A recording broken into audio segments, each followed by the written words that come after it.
সুপ্রিয় ছাত্ররা, আশা করি তোমরা ভালো আছো। আজকে তোমাদের অনার্স সেকেন্ড ইয়ার ছাত্রদের সাথে আমরা অর্গানিক কেমিস্ট্রির সেকেন্ড চ্যাপ্টার নিয়ে আলোচনা করব। আমরা যে চ্যাপ্টারটা পড়তেছিলাম অ্যামিনো কম্পাউন্ড, মূলত এই অ্যামিনো কম্পাউন্ড আজকে আমরা অ্যামিনো কম্পাউন্ডের যতটুকু বাকি আছে ততটুকু থেকে শুরু করব পড়া। তাহলে অ্যামিনো কম্পাউন্ডের আমরা সর্বশেষ যতগুলো টপিক পড়ছিলাম সবগুলো টপিকের মধ্যে এখন আমাদের শুধুমাত্র অ্যামিন সমূহকে তাদের মিশ্রণ থেকে কিভাবে পৃথক করা যায় সেই পৃথকীকরণটা আমরা শুধুমাত্র শিখব। অ্যামিন সমূহের পৃথকীকরণ। তাহলে অ্যামিন সমূহের পৃথকীকরণের ক্ষেত্রে তোমাদের সাথে আগে একটু বলি আমি। অ্যামিনকে আমরা নাইট্রাস অ্যাসিড দ্বারা, যেমন প্রাইমারি সেকেন্ডারি টারশিয়ারি অ্যামিন, সেটা এলিফ্যাটিক হোক অথবা অ্যারোমেটিক হোক, যেটাই হোক না কেন, তাদেরকে আমরা নাইট্রাস অ্যাসিডের জারণের দ্বারা সহজেই পার্থক্য করতে পারি। নাইট্রাস অ্যাসিডের জারণের ফলে সেটা কি হচ্ছে, নাইট্রাস অ্যাসিডের জারণের ফলে সেটা প্রাইমারি অ্যামিন গুলো ডাইজোনিয়াম লবণ উৎপন্ন করবে। প্রাইমারি অ্যারোমেটিক অ্যামিন গুলো ডাইজোনিয়াম লবণ উৎপন্ন করে। সেকেন্ডারি অ্যারোমেটিক অ্যামিন গুলো নাইট্রাস অ্যাসিডের সাথে তৈলাক্ত অদ্রবণীয় নাইট্রোসো অ্যামিন গঠন করে। তৈলাক্ত অদ্রবণীয় নাইট্রোসো অ্যামিন গঠন করে, যা ফেনল ও সালফিউরিক অ্যাসিড এবং সোডিয়াম হাইড্রোক্সাইড যোগ করলে গাঢ় নীল দ্রবণ তৈরি করে। গাঢ় নীল দ্রবণ তৈরি করে। এবং টারশিয়ারি অ্যারোমেটিক অ্যামিন গুলো নাইট্রাস অ্যাসিডের সাথে বিক্রিয়া করে নাইট্রোসো অ্যামিনের সবুজ অধক্ষেপ সৃষ্টি করে। নাইট্রোসো অ্যামিনের সবুজ অধক্ষেপ সৃষ্টি করে। তাহলে আমরা এই অ্যামিন গুলোকে, অর্থাৎ প্রাইমারি সেকেন্ডারি এবং টারশিয়ারি অ্যামিন গুলোকে সহজেই জারণের মাধ্যমে তাদেরকে শনাক্ত করতে পারি, জারণের মাধ্যমে তাদের মধ্যে পার্থক্য করতে পারি। এবারে দেখো, আমরা একটু স্ক্রিনে দেখি, তোমরা দেখো, এটা হচ্ছে জারণ, অক্সিডেশন। এটা হচ্ছে প্রাইমারি অ্যামিন। দেখো, প্রাইমারি এলিফ্যাটিক অ্যামিন, এটা যদি তুমি এলিফ্যাটিকের পরিবর্তে অ্যারোমেটিকও নাও একই ধরনের বিক্রিয়া হবে। এটা হাইড্রোক্সিল অ্যামিন তৈরি করে, সেটাকে জারণ করলে নাইট্রোসো কম্পাউন্ড, সেটাকে জারিত করলে নাইট্রো কম্পাউন্ড, ফাইনালি আমরা নাইট্রো কম্পাউন্ড তৈরি করতে পারি। এবার যদি আমরা প্রাইমারি অ্যামিনের পরিবর্তে সেকেন্ডারি অ্যামিন নেই, দেখো সেকেন্ডারি অ্যামিন, তাহলে সেকেন্ডারি অ্যামিনকে জারিত করলে এই যে দেখো, সেকেন্ডারি অ্যামিন জারিত হয়ে তোমার ডাই অ্যালকাইল হাইড্রোক্সিল অ্যামিন উৎপন্ন করে।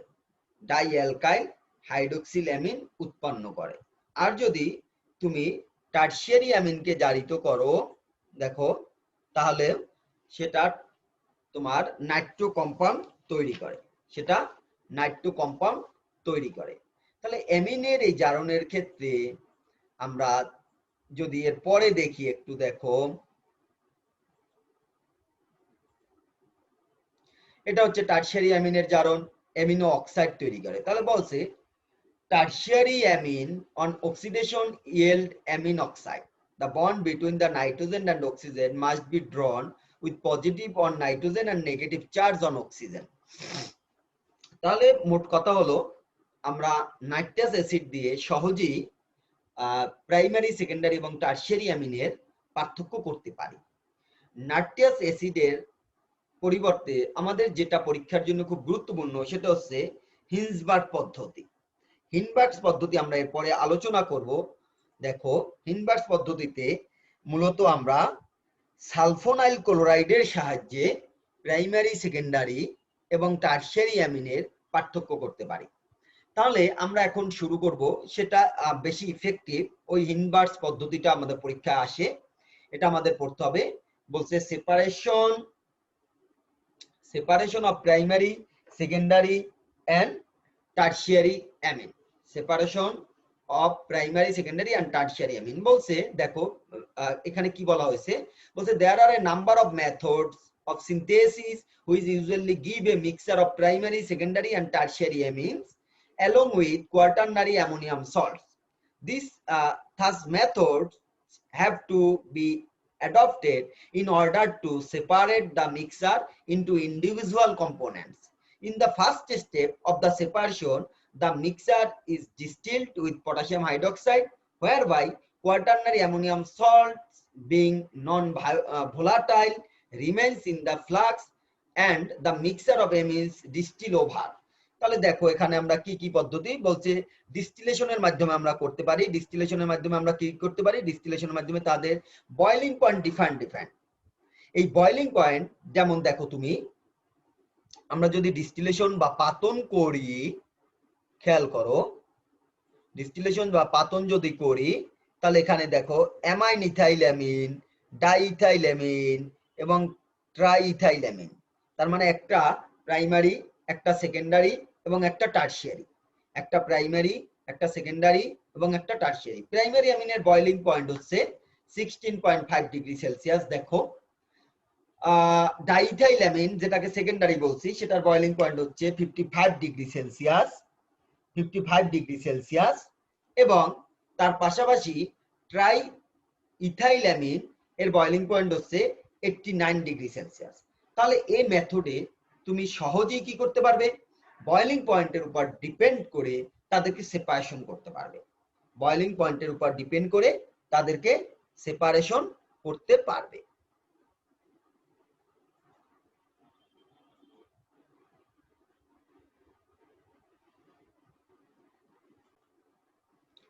তাহলে তোমাদের যেটা বলতেছিলাম সেটা হচ্ছে আমরা তাহলে এই প্রাইমারি, সেকেন্ডারি এবং টারশিয়ারি অ্যামিনের হফম্যান পদ্ধতিতে এই তোমার পাতনের পাশাপাশি, ডিস্টিলেশনের পাশাপাশি হফম্যান মেথড পদ্ধতিতেও তাদেরকে আমরা পৃথক করতে পারি। দেখো, in this method the mixture of amine is heated with diethyl oxalate, the three amines reacted differently। তাহলে হফম্যান পদ্ধতিতে আমরা কিভাবে করব, দেখো এখানে বলা হলো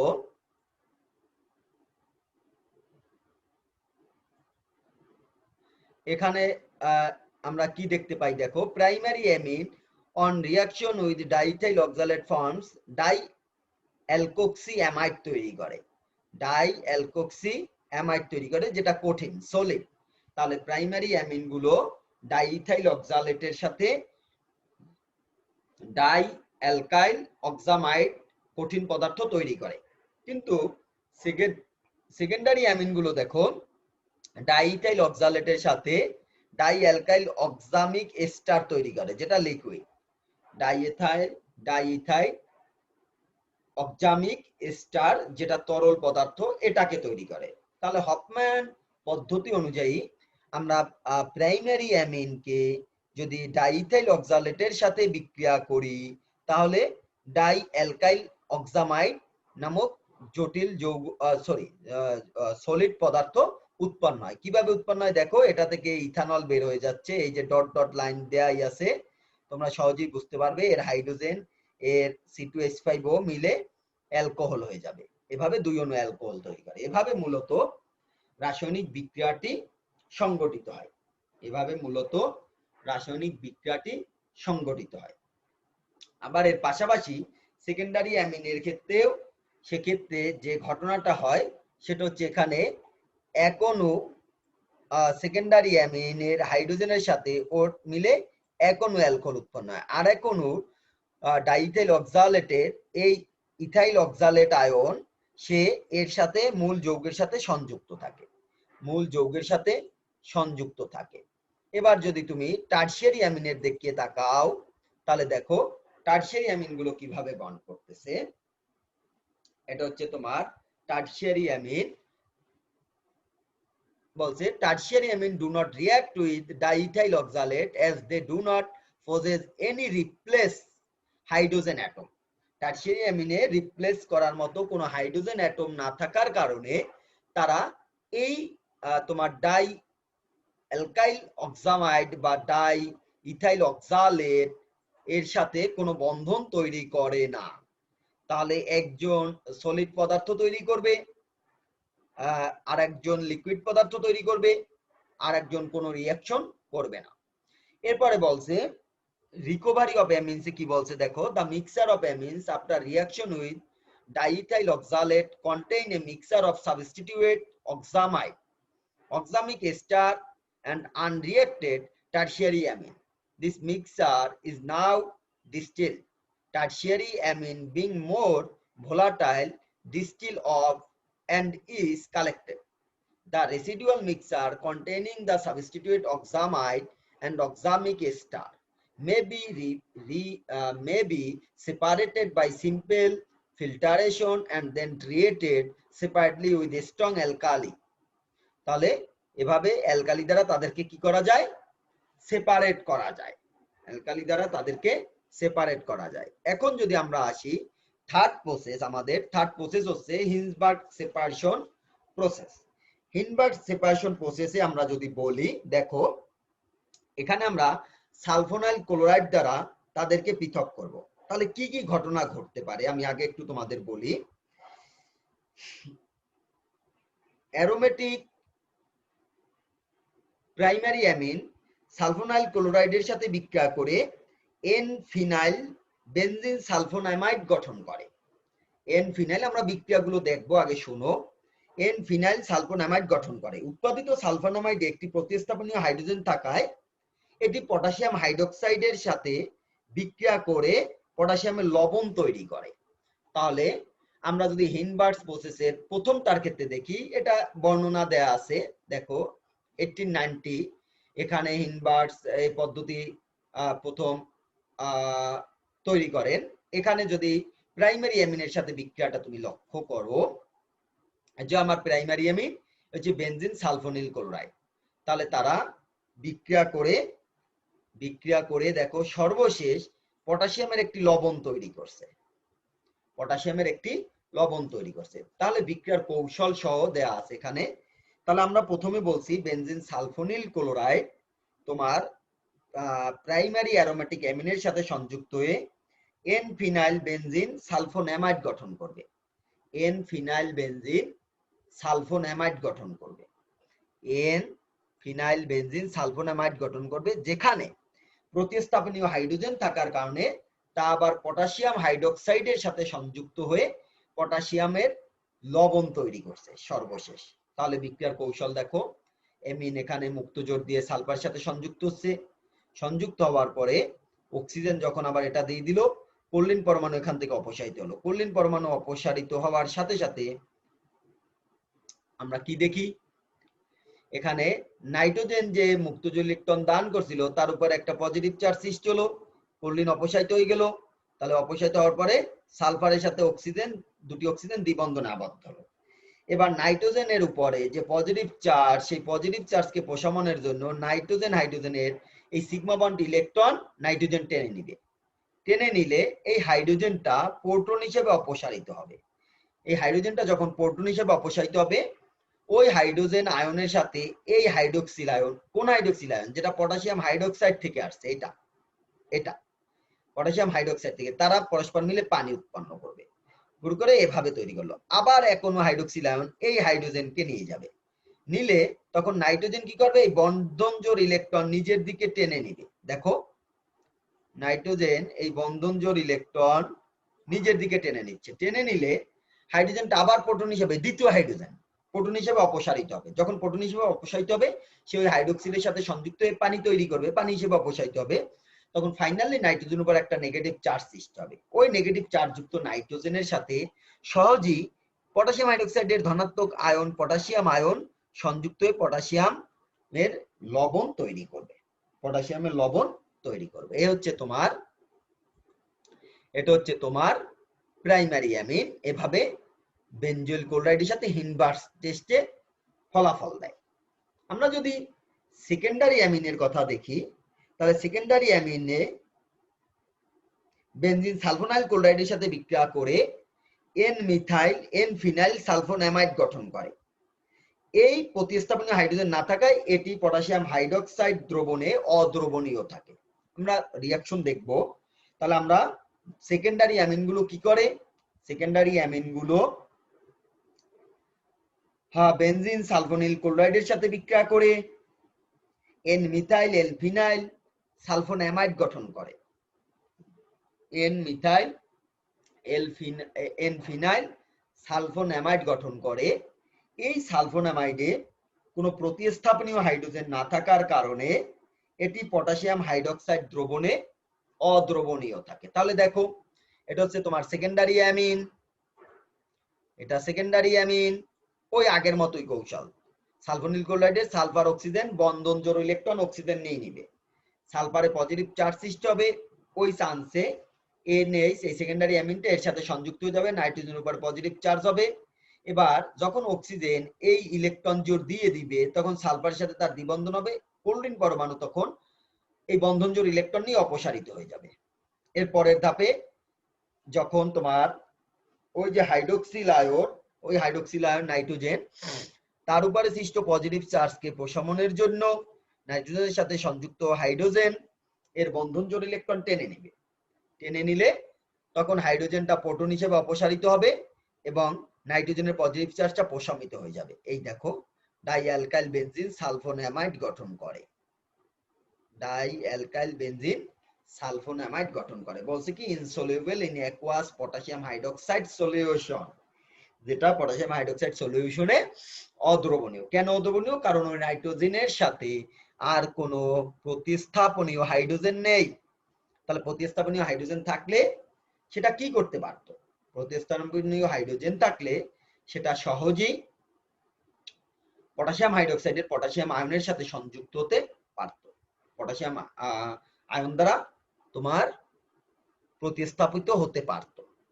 তাহলে এই গেল সেকেন্ডারি অ্যামিন। টারশিয়ারি অ্যামিনের ক্ষেত্রে তুমি দেখো, টারশিয়ারি অ্যামিনের কথা যদি আমরা বলি তাহলে বলছে টারশিয়ারি অ্যামিন যেমন NN dimethyl aniline benzene sulfonyl ক্লোরাইডের সাথে বিক্রিয়া করে না। টারশিয়ারি অ্যামিন কোনো বিক্রিয়া করে না। বলছে ক্ষারীয় দ্রবণকে পাতন করে টারশিয়ারি অ্যামিন পাতিত হয়ে গ্রাক ফ্লাক্সে জমা হয়। পাতন ফ্লাক্সের অবশিষ্টাংশে শাসনের সাহায্যে অদ্রবণীয় 2 ডিগ্রি অ্যামিনের সালফোনামাইড পৃথক করা হয়। পরিশ্রুত অংশ 1 ডিগ্রি অ্যামিনের সালফোনামাইড বিদ্যমান থাকে। উভয় সালফোনামাইডকে হাইড্রোক্লোরিক অ্যাসিড, এটা হচ্ছে তোমার ওই যে তোমার সেকেন্ডারি এবং প্রাইমারি অ্যামিন তাদেরকে তুমি কিভাবে পৃথক করবা তার বর্ণনাটা এখানে দেয়া আছে। সেকেন্ডারি এবং প্রাইমারি অ্যামিনকে তুমি কিভাবে পৃথক করবা সে বর্ণনাটা এখানে দেয়া আছে। এ হচ্ছে তোমার পটাশিয়াম লবণ যেটা তৈরি করছিল, এটা হচ্ছে ইনসলিউবল ছিল, একটাকে হাইড্রোক্লোরিক অ্যাসিডের সাথে বিক্রিয়া করে মনোঅ্যালকাইল বেনজিন সালফোনামাইড তৈরি করবে, আর এটা আমরা পানির উপস্থিতিতে তাকে হাইড্রোক্লোরিক অ্যাসিডে হাইড্রোলাইসিস করব, হাইড্রোলাইসিস করে তাকে আলাদা করব। এভাবে হিনবার্গ প্রসেসের মাধ্যমে তাহলে দ্রবণে তোমার টারশিয়ারি অ্যামিন হিনবার্গ সালফোনিল ক্লোরাইডের সাথে কোনো বিক্রিয়া করলো না, প্রাইমারি সলিড পদার্থ তৈরি করলো,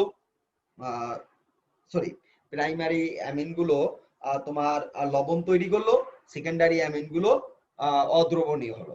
তখন ওই দ্রবণ থেকে আমরা প্রাইমারি এবং সেকেন্ডারিকে যদি পৃথক করে নিয়ে আসি এভাবে এই দুই বিক্রিয়ার মাধ্যমে, তাহলে আমরা আমাদের দ্রবণে যেটা থেকে যাবে সেটা হচ্ছে শুধুমাত্র টারশিয়ারি অ্যামিন, শুধুমাত্র টারশিয়ারি অ্যামিন আমাদের থেকে যায়। তাহলে দেখো এটাকে আমরা যদি এক সংক্ষেপে দেখি একটু, এই দেখো সংক্ষেপে যদি এক করতে তুমি হিনবার্গ টেস্টটা দেখতে চাও তাহলে হচ্ছে primary amine, secondary amine, tertiary amine. Insoluble clear solution, এটা বিক্রিয়া প্রথমে করে নাই, পরবর্তীতে হাইড্রোক্লোরিক অ্যাসিডের সাথে বিক্রিয়া করে ক্লিয়ার সলিউশন তৈরি করে। সেকেন্ডারি অ্যামিন গুলো ইনসলিউবল, পটাশিয়াম হাইড্রোক্সাইড বা প্রোটনের উপস্থিতিতে কোনো বিক্রিয়া করে নাই। এটা হচ্ছে যে যৌগ তৈরি করে পটাশিয়াম হাইড্রোক্সাইডের সাথে সে আবার সলিউবল হয়ে গেল এবং পটাশিয়াম লবণ তৈরি করে ক্লিয়ার সলিউশন তৈরি করলো। তাহলে এটা আমরা বলছি কি, what do we observe when we treat an amine with benzene sulfonyl chloride and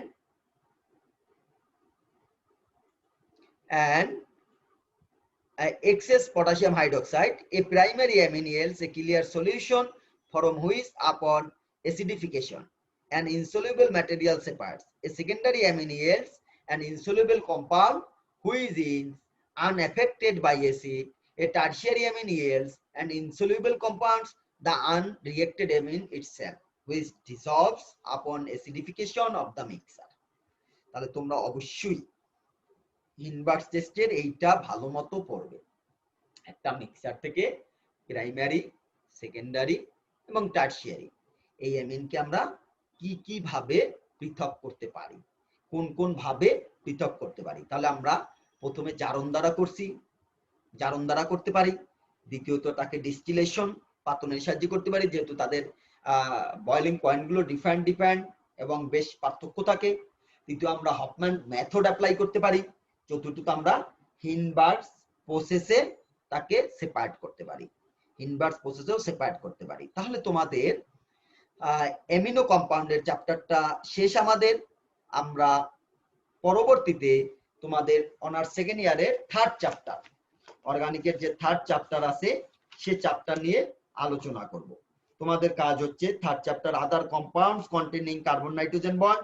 এখানে আমরা যেগুলো পড়ব structure, shape, synthesis, physical and chemical properties of nitriles, thiocyanates, carbamates and ureas, imines, oximes, enamines and azides, এগুলো আমরা পড়ব। পরের lecture থেকে আমরা শুরু করব এখান থেকে।